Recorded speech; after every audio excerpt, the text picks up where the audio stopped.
Hello everybody, welcome back to Witchfix. Today we're doing something a teeny bit different. Not that different from your end, but from mine. Yesterday I was kind of bored, I was going through Netflix, I found a film to review, and by the time I finished watching it, I was too tired to come and record the actual review. So I'm just going to go off my notes from yesterday and hope that it still makes sense, because normally what I do is watch the movie, make notes during, and then right away record my thoughts. But this is a TV movie called House of the Witch. I think it was originally on the Sci-Fi Channel, but was then snapped up for Netflix, like the gem that it is. So I watched it on Netflix on the 12th of January, and I think it should probably still be on UK Netflix at that point. So if you'd like to go and watch it after this, you can, but please be aware that this review is going to be incredibly spoilery. The vital statistics of the movie: it's 1 hour and 26 minutes long, which is an hour too long. It's a certificate 15, came out in 2017, and there are no specific trigger warnings that I'm aware of, but if you identify some, please do get in touch and I'll update the review. So House of the Witch is basically about a house with a witch in it, and it reminded me of another film that I'd reviewed which was so forgettable I had to go back and try and find the title for. I think it's The Wicked, which I reviewed quite a while ago now, but it was similar to that in that it's about a group of stupid teenagers who go into a house which has a witch in it. And then horror ensues. Although I will point out that this movie is not horrifying, really. It's not even particularly scary. We start off with a boy on a bicycle. Classic American start to a horror movie. He's cycling around up to the manor, essentially. The manor looks like, you know, Sims 1? There was that big mansion that was like pre-built, and it was kind of like the end goal, just to like move into it without cheats. It looks almost exactly like that. Very American, very rectangular and red brick, and not very old at all. It's in the middle of what looks like just a massive field of grass for no real reason, behind a gate that says private property. So he obviously goes straight through that gate, cycles up to the manor. We get a sort of flashback to before, where he was talking to a ginger guy and a girl wearing some cat ears. I assume because it's Halloween? Not sure. But they're talking about the abandoned house, and the girl says that she'll give Charlie her phone number if he goes and steals the house numbers from this abandoned house's door. He duly goes to try and take these off with a screwdriver, but unfortunately when he approaches the manor, spooky music begins. And when he leans down to pick up one of the numbers that he's dropped on the floor, leaning on the front door, it opens, and then some terrible CGI fog comes to get him, dragging him inside, where his screams are quickly cut off. Charlie does not have any important role in the movie, he's just there. But unfortunately he's one of many characters, like too many characters, because I know I'm going to get them mixed up. Even the online information for the movie gets mixed up, because I went to look up the name of like the main girl, and the internet informed me her name was Dana, but the subtitles say her name is Lana, so I may call her one or both of those things because my notes are very confusing. Anywho, we get the titles. We're told that it's now 1 year later. Dana, or Lena, is in a diner where her mum works. Her mum is wearing a witch hat, and because Dana/Lana has like long black witchy hair, and her mum gives her like a weird tea, which is meant to be good for her, I instantly thought that maybe they were witches and her mum was like hiding it from her, which is not the case, but I feel like that would have been a better movie. So there's a free idea for you. These two have a conversation which might as well just be them screaming the word exposition back and forth about how Lana has been away at school. She's only come back for the holidays to meet up with Rachel and some friends. Her mum has had to take over the diner since her aunt died, because it's like the family business. None of this stuff is relevant. We're then introduced to Rachel, her boyfriend Shane, who is a mechanic. They put some effort into Shane's storyline because his stepdad Carl comes by and is like, I have a job for you, meet me at 8 PM to discuss. And he's like, no, I want to be a mechanic, even though it doesn't look like he's having any fun. And the guy's like, but you can't be a mechanic forever, you'll get spine disease. None of this matters, because we all know these people are all going to die, so it's just some character building, I guess. So he's meant to be meeting Carl, but obviously that's not going to happen. We then get introduced to more characters, Brody and Lloyd, who arrive at the manor. Lloyd is kind of a skinny white goofball, and Brody is kind of a poor man's Tyler Hoechlin in that he has like dark floofy hair and some smolder. They're kind of bit characters, so that's basically all you need to know about them. They're there to set up practical jokes to scare girls so that they can fuck them later. Lloyd goes into the house dressed as a pirate, and Brody leaves to go and collect the girls. As he leaves, though, we do see Charlie's bike still in the grass where he left it before being murdered a year ago, which implies that the police did not find it, which I find very strange. So you're telling me that no one went to talk to his ginger friend or the girl, and no one decided to check out by the abandoned house, and no one ever found his bike there, despite the fact that on this night several groups of people will come to this house. So it's not like no one ever comes here. There's some lazy cops in this town. We're introduced to yet more characters, Taylor and Dax. Taylor is kind of a princess, and Dax is Coy Stewart from, I think he's in Agents of S.H.I.E.L.D. He was like the one actor I could identify. He just seems kind of nervous and a little bit not good with girls. So we also meet Rachel, who's blonde, so probably a whore for the purposes of the movie, because the blonde girl is usually the whore. And then we meet Lana/Dana again, who seems to be the alternative one, because she's wearing an army jacket. Brody comes to pick them all up, along with Shane, who's kind of the hero, just general macho guy. The guy with no other characteristics, so he's the hero. They go up to the manor. In the truck, on like the way up, they talk a little bit about the witch and how this house is meant to be like abandoned. And Lana says that where they moved to, there was a house just like that, and kids would go and egg it on Halloween. And they point out that like every town probably has a house like that, except, you know, not every town has this giant 4-story Sims 1 manor in it. During this conversation, she appears to flirt a little bit with Shane, and it seems like maybe there's going to be some jealousy between her and Rachel, but there isn't. Nothing ever comes of that. They reach the house and shut the gate behind them, and Dax mentions that a renovation crew was apparently meant to be here during the 80s, but they disappeared. It's like a local legend type thing. That's really the only lore we get at this point. Brody pretends to be pulled in through the door, and then there's that moment where it takes a second too long for him to come out, so it's like, oh, this might be a genuine scare, but it's basically timed to perfection for you to know that it's the fake genuine scare. And that's just generally my issue with the film, is that there are a few jump scares in it, none of which are very effective, and there's no real atmosphere either, so it doesn't really ever get scary, and the whole plot is a bit too paint by numbersy to be enjoyable. Dax tries the lights, and I was like, oh buddy, you're stupid, this place has been abandoned for decades, you think the lights are still gonna work? And then the lights come on, which irritated me. The whole manor itself, we're told that it's been abandoned for decades, but like the dust sheets over everything are still white. The walls are still like perfectly pristine. There's no signs of like mold or cracks or anything like that. There's some leaves in the corners of the entry hall, but aside from that, people could have lived here up until a year ago. It looks fine. And because none of the characters comment on this, it makes me think that they're not aware that it looks like that, and therefore it's just kind of a bad staging. Everyone kind of splits up to explore, and Dax gets left with Lana because everyone else is paired off into their pairs to go and get nasty in the haunted house. Taylor and Brody, the resident bee couple, go to make out, but then the walls start bleeding black goo, and they're like, ugh, black goo. And then they leave to go make out somewhere else.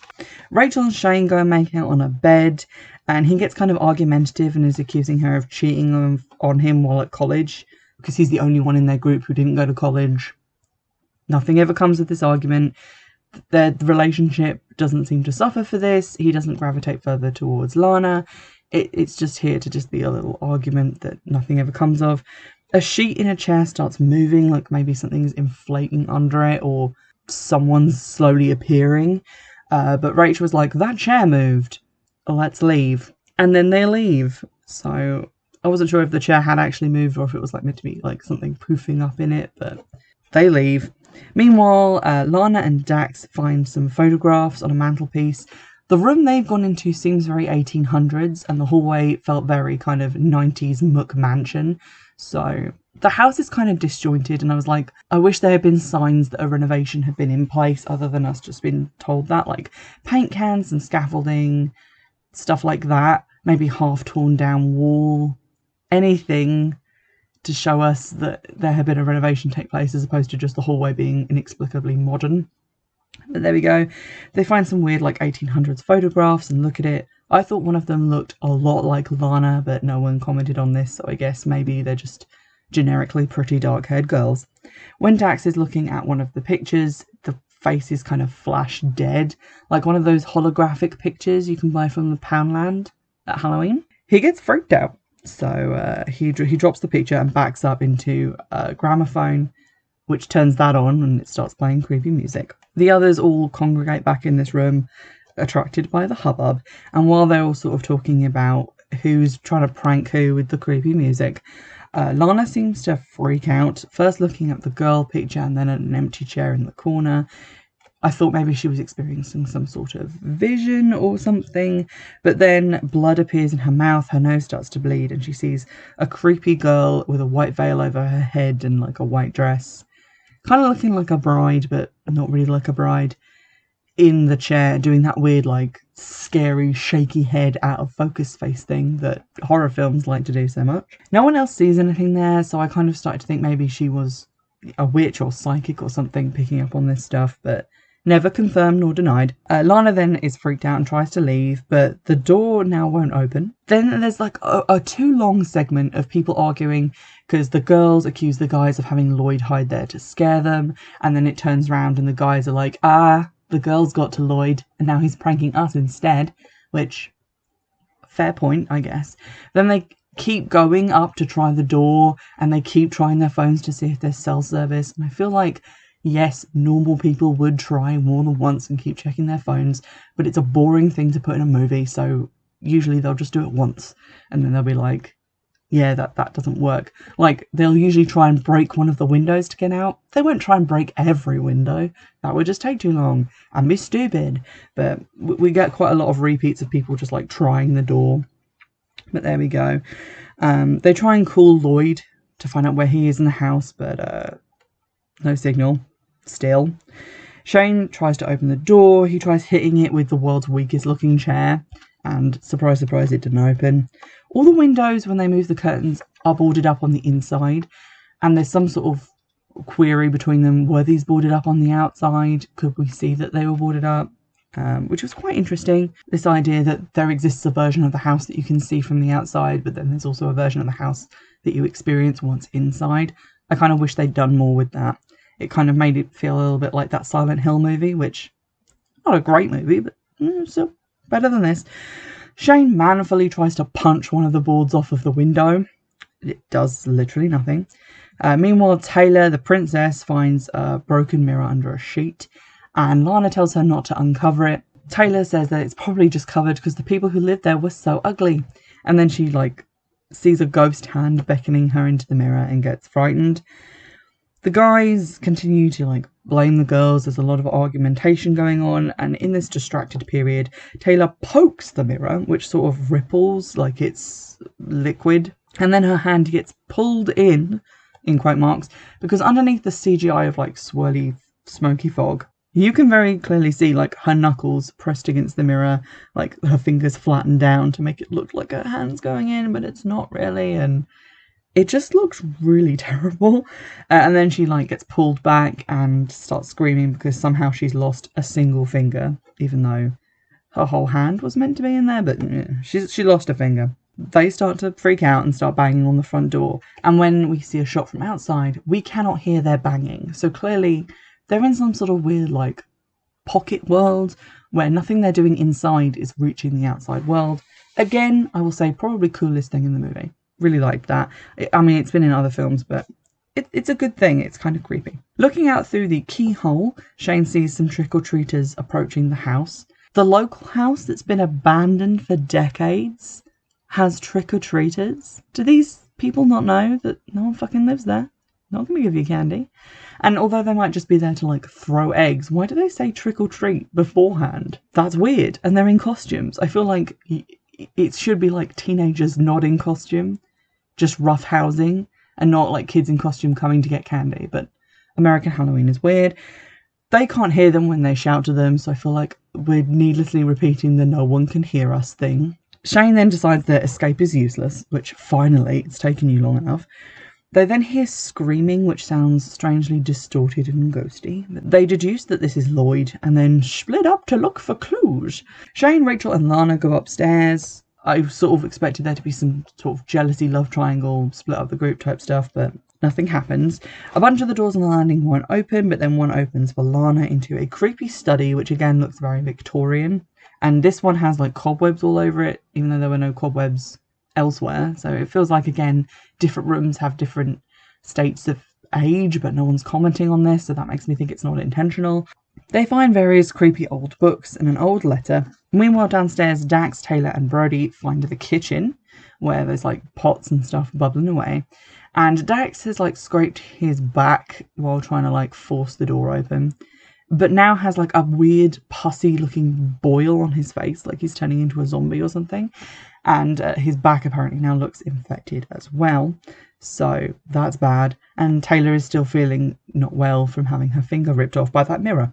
Lana reads the letter, and it's basically a death warrant for Annabelle Foster, who's been found guilty of witchcraft and is sentenced to death in the drowning pit on the 10th of October. I guess that's the law on the witch who lived in this house, maybe, although it doesn't explain why the house is still empty or what one single person was doing living in this house by herself. Like, we never get really any law on what happened to the rest of her family, if they died here, what have you. They do, however, realise that Rachel has wandered off, because Rachel cannot be trusted. Brody searches the kitchen and finds a cooking pot and is like, who's cooking? This house is abandoned, and it turns out to be a severed hand, so he gets instantly sick and runs off to try and find somewhere to vomit, because you can't just do that in the creepy haunted house kitchen. That would be unhygienic. He finds Rachel in a room filled with like china dolls and shit, and she's crying, and she says, these things are mine, how did they get here? Never confirmed or denied if these are actually her china dolls, but they seem like weirdly old to be hers.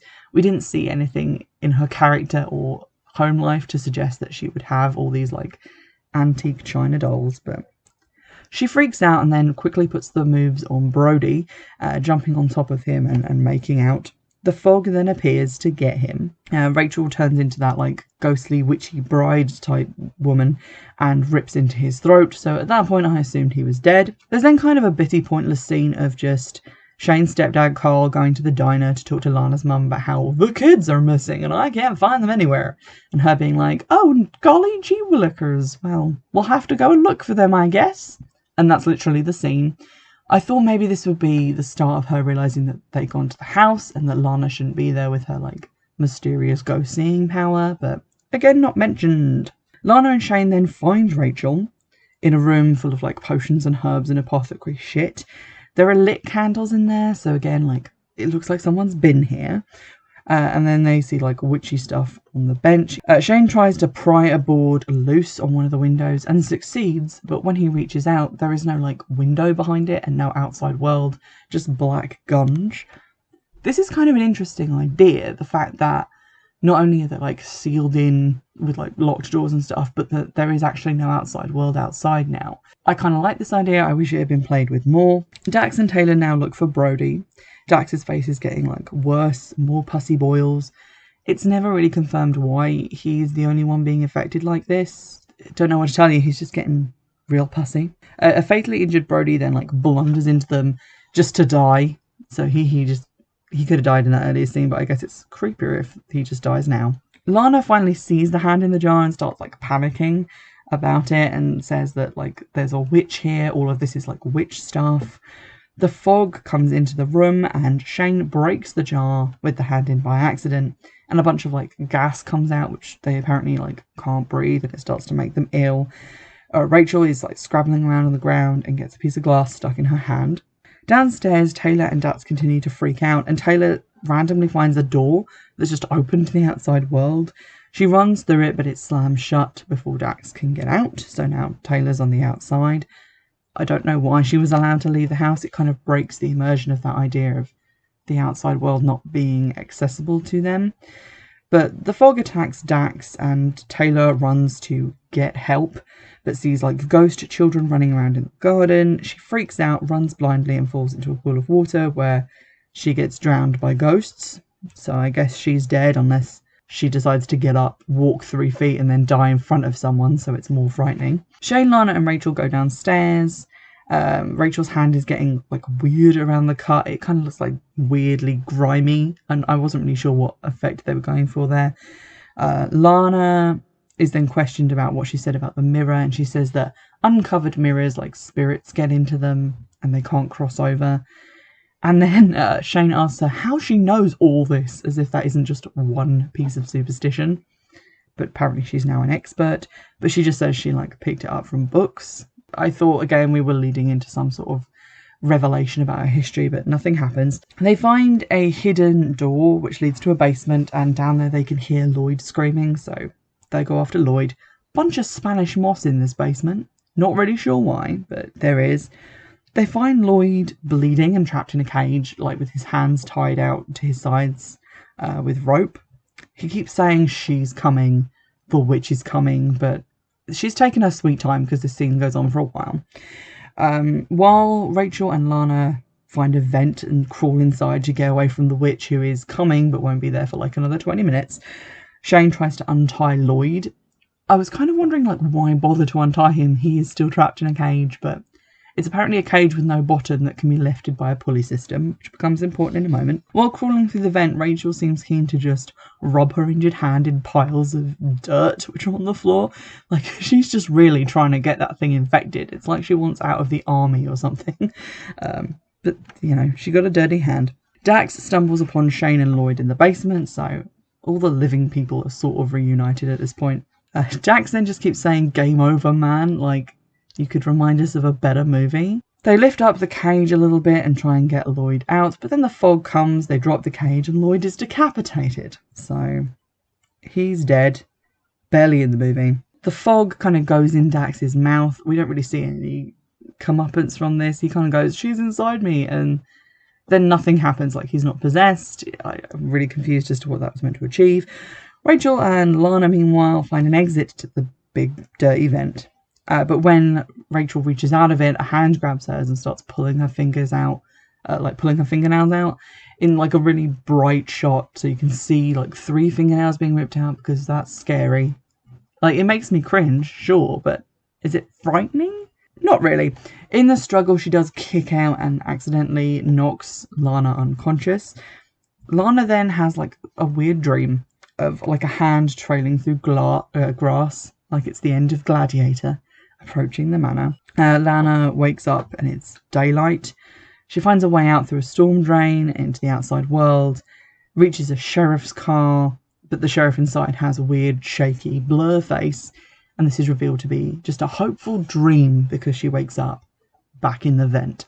She comes out of the vent into a room where Rachel is just Blair Witching it up in the corner, dropping plot on us, saying she's taking things from us, she's using us. So I guess the witch is after individual fingers, 3 fingernails, maybe Dax's skin and Brody's face to try and make a new form for herself. She's reconstituting herself Imhotep style from these teenagers. Rachel says she's getting so old, but we can't see her, so unconfirmed. Rachel then vanishes and the witch appears in that corner, scaring Lana. The witch crab walks like this is The Exorcist and then disappears. It's not that frightening. Shane and Dax come in through the vent, so they're, again, all together. And meanwhile, we keep cutting back to the outside of the manor where a storm is starting. They escape back to the upper level of the house and they find Rachel wrapped in a very clean white sheet, all over her head and covering her body, so that we can just see that she now looks 180 in that they've drawn some wrinkles on her face. And she asks Shane if he still loves her, and he's like, "Oh yeah, of course I do," as if that's what you'd say. It's so shocking that I don't think your first impulse would be to reassure Rachel. You would probably recoil in disgust because it's such a weird and terrifying situation to be in. It's just a very strange scene. When he tries to pull her out of the room because she's weak and feeble and wants to lie down, the skin just comes off her hand. Can't tell you the number of times that's happened to an old person. Their skin will just come off. It's tired, it needs a rest. But they run away from the room where I guess Rachel has succumbed to old age. And they try and barricade the witch out of the room that they end up in, but she's made of fog, so obviously this doesn't work. A police officer contacted by Carl then finds the kid's truck parked near the house and goes to investigate, which begs the question again, why did no one find Charlie's bike? So he's about to crack that case wide open 1 year later. Dax is suffering and in pain, and he wants to burn the house down, which the other two rightly point out that they are trapped in the house and this is a terrible idea. But he goes off on his own on like a mission to burn the house down. He manages to get down to the basement, finds one hay bale with a can of gasoline just sitting on it, tries to set it on fire, but the witch sneaks up on him, although she was meant to also be inside of him, so not sure how that works. And then she pulls his intestines out. So Dax is now dead. I guess Shane and Lana are the final two at this point. They return to the apothecary room and Shane freaks out, begins smashing all the jars, which causes more of that mysterious toxic gas to rise. The witch also gets annoyed and her like fog stream rockets around the house like she's throwing an absolute shit fit. She arrives in the room to thrash Shane and make his face look all ashy and weird. Meanwhile, Lana manages to like get out through where they broke the boards before, crawls into the black goo to try and escape. And this was kind of an interesting moment. I was like, okay, so if she's trying to get out through this like mysterious gunge, where is she going to end up? The answer is outside, which, you know, I was hoping maybe she'd pop up into some sort of like past echo of the execution. We'd maybe get a bit more lore about the family, but she's just straight up outside. And there's like an iron cross marker in the ground, so I guess near a grave. We see the cops in the distance, but she like tries to call out and then falls and ends up in the drowning pond being drowned. So that's unfortunate. She screams as this happens and the cops like hear, and then it takes them like 10 minutes to cross like 13 meters of ground, because when they get to the pond, not only has she been drowned, but the water is completely still. So dang, just too late. At this point it is solidly still night. It's dark, she's not coming up, the water is completely still. Then we see the sun rise and I was like, okay, maybe we're going to get a final scare because, you know, all those kids are dead. But then the cops pull what they say is a body out of the pond, and it's Lana, and they pull Lana out of the pond and they give her CPR, even though the fact that she drowned when it was nighttime and now the sun's come up. So she's been under there a while and would definitely be dead, but they give her CPR and she like coughs up a bunch of water. This does make sense in a moment, so I'm not going to be too mad at the movie about it. Because we only see like her clothes, like her legs and arms, and the ring on her finger. This identifies her as Lana. She then is wrapped in a blanket and escorted away by the cops to go to a cop car. The original cops then find another body in the pool, but when they pull it out, it's Lana dead in her underwear with her heart ripped out through her chest. And then when we go back to the cop car, we see that the cop in the front is now dead, and walking slowly away from the now open gates is the woman from the picture, the original witch, wrapped in a blanket. For some reason, she has taken off Lana's clothes and is now barefoot. Like, you need shoes, love. What are you doing? And we get like a sort of flashback voiceover montage of the other characters saying, like, she's taking things from us, she's using us, she can finally escape from this place. And then the film ends. So very much similar to the ending of, I think it's The Wicked, where the witch appears in a children's playground, reconstituted and young again following the events at the witch's house. It's not a terrible film. It's clearly made on a budget. I think most of the acting is okay. Shane had some wobbly moments. The special effects look not great, and I feel like they really shouldn't have relied on CGI as much as they did, because CGI, when it's not done well and it's done on a budget, can look really awful and cheap, kind of like this did. A lot of the things they were doing could have just been achieved with physical effects, specifically like when the weird foggy arms come to like drag people into the drowning pool. Just have those be real arms, real people. I think maybe some of it was, but putting the CGI with it just makes it look pretty weird. A lot of the fog and mist and stuff just looks bad. Although, like, Dax's slow transformation into this sort of pussy, boiled, covered person, that's physical and that looks great. But again, I don't really know why that's happening. There's some pretty large plot holes, and it seems like things are just happening because wouldn't that be cool? Wouldn't that be scary if boils appeared on people, or if Dax suddenly said, oh no, the witch has gone inside me, when she continues to be outside of him doing things, or, you know, Rachel's suddenly randomly evil because the witch can now, I guess, pretend to be people who aren't dead, who else are in the house. It feels a little bit confused, and I think there are too many characters, because you've got like Brody, Taylor, Rachel, Lana/Dana, Dax, and Shane all in the house.